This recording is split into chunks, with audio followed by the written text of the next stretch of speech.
Let's look at the funk. Thank you so much for growing my subscribe meter so quickly.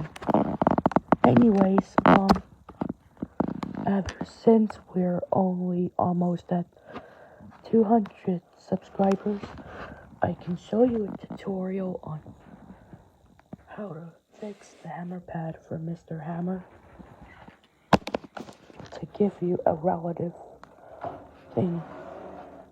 And no, this is not the audio clip or audio part for it.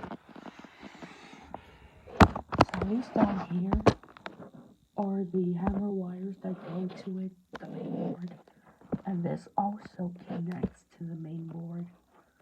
So inspect carefully. So down here is called the hammer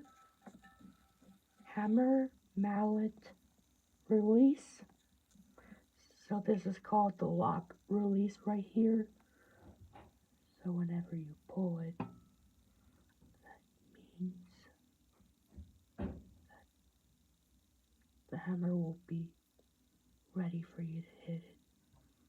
So unfortunately, I cannot do that right now because they're actually sleeping. So I can't do that right now because they're sleeping right now. So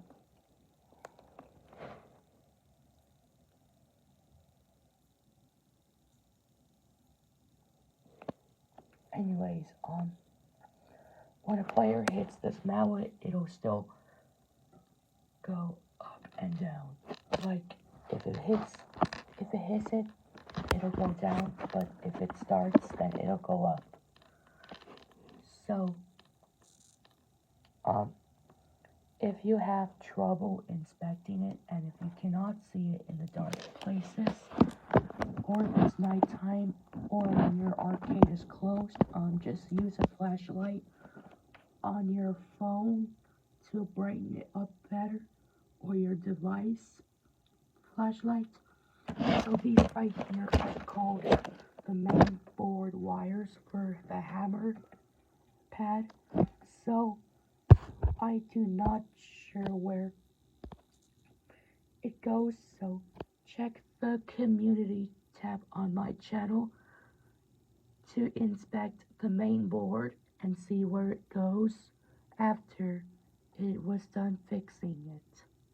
So after you fix the main board, and then this will work properly. If you do not, but if you fix the main board before you test this and before you haven't got anything out of it, that means it might not work properly. I've played that before, so the games are called Mr. Hammer, Mr. Hammer 2, High Striker 2, and because you can check their official website for it. There may be an update later on the wiring diagram. Hopefully to see you. So thank you guys for almost hitting 200 subscribers on our RHS Games channel and our Logic John's Arcade channel. So that's all the updates I got so far from this game. So subscribe for more updates, and I will notify you by the end of the video. See ya.